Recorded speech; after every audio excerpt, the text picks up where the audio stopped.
Hello everyone, it's Jaco here again from Jesus to My Rescue, and it's time again for our weekly motivational message. Today I'm reading to you from John 14 from verse 1 to verse 4. Do not let your hearts be troubled. You believe in God, believe also in me. My Father's house has many rooms.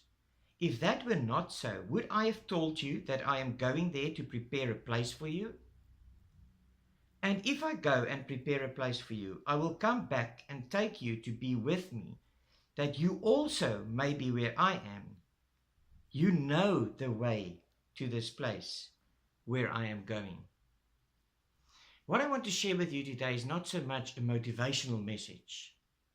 It's more a personal testimony that I want to share. And it's also this message, it's not really directed to people that's already walking with Jesus in a personal relationship with Jesus, but more those that believe in Jesus but they don't really follow him, and also to those that don't really believe in him.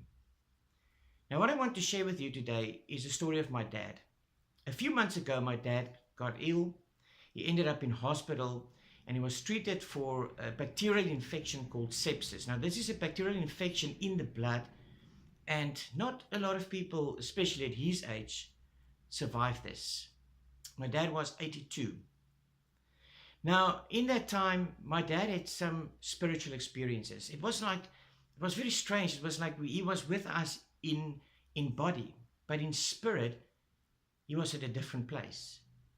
And he had a lot of spiritual experiences, and one of them I want to share with you today.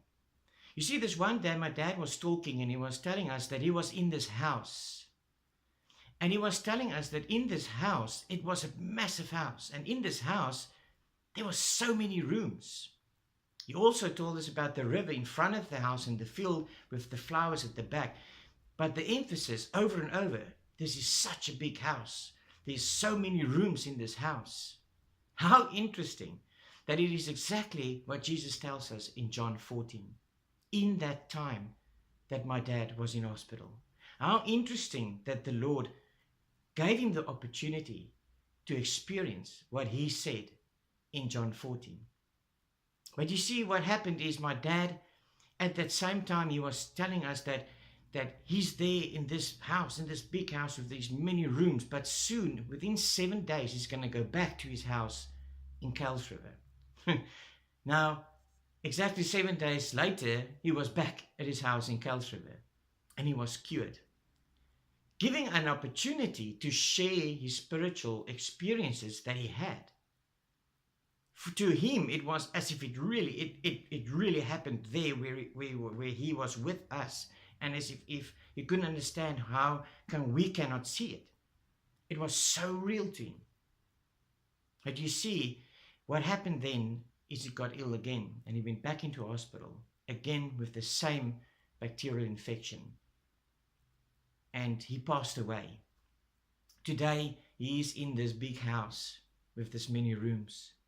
You see, the Lord gave him an opportunity to see where he was going to, but more so, he gave an opportunity where my dad can share his testimony with us, and also again us sharing that same testimony with you, because that is confirmation of what Jesus gives us in John 14. Now my message to you today: where do you stand in your relationship with Jesus? If he would come back now, and like he says in John 14, he's going to come back to come fetch us. Now my question to you is, are you ready for that? My question is, what is your current relationship with Jesus? Where do you stand in your relationship with the Lord? And if he would come back today or tomorrow or in 5 years or 20, are you ready? For me, that is motivation actually, because you know what, if I know that my relationship with Jesus is at the right place, I have nothing to fear, because I know that when he comes back, or when he comes and fetch me, that I would have that opportunity to go into that house with the many rooms. Today I ask you, as I did and I do every day, examine your life, examine your heart, examine your relationship with Jesus, so that you can also not live in fear, but in happiness, looking forward to the day when you will enter that house that He went to prepare, and that room that He went to prepare for you. May you have a blessed day. Goodbye.